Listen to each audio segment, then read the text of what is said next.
For my Pecha Kucha presentation, I'm going to be talking about the Japanese American community in the United States, and specifically the relationship between the United States and Japan, and how that affected the Japanese American individuals in this country.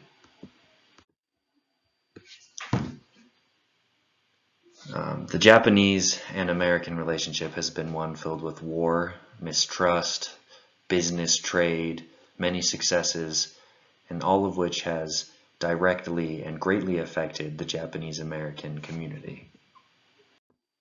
Aside from World War II, which is arguably the largest event between the United States and Japan, there is a long and rich history between the two nations of trade, of immigration, and of sharing the largest ocean in the world, in the Pacific.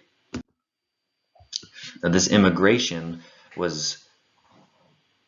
began in the feudal era of Japan, which is around the 1860s, and following the great political and social and cultural changes that were brought about to the end of this shogun era, many individuals and families began immigrating from Japan to the United States.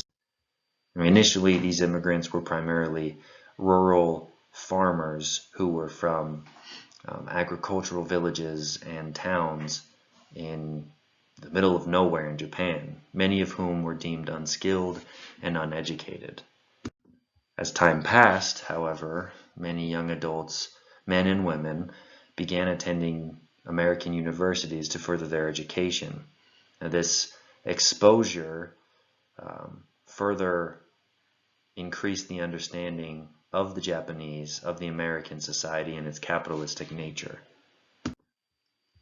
In 1907, however, the Japanese and American governments established the Gentlemen's Act, which effectively ended all unskilled immigration and instead promoted businessmen to immigrate from Japan to the United States to further increase profits, and simply because they were gentlemen.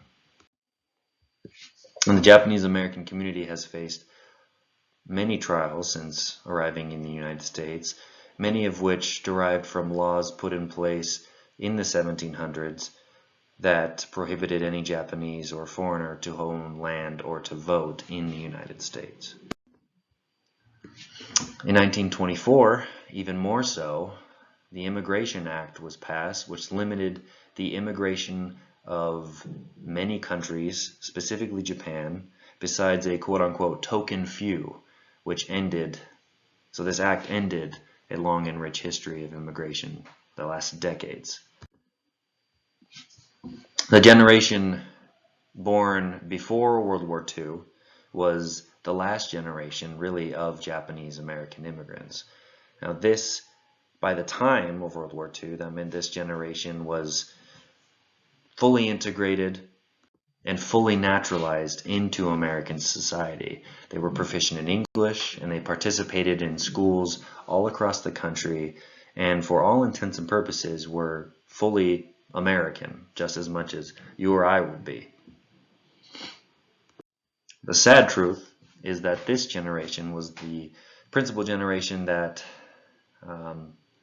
faced the greatest hardships from the internment camps, and were forced to deal with the political problems between Japan and the United States.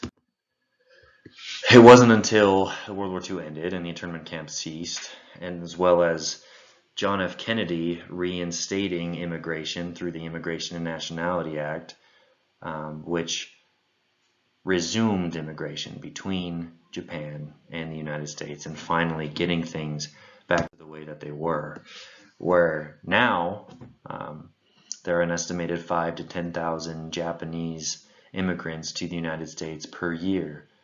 This immigration is very comparable to European immigration today.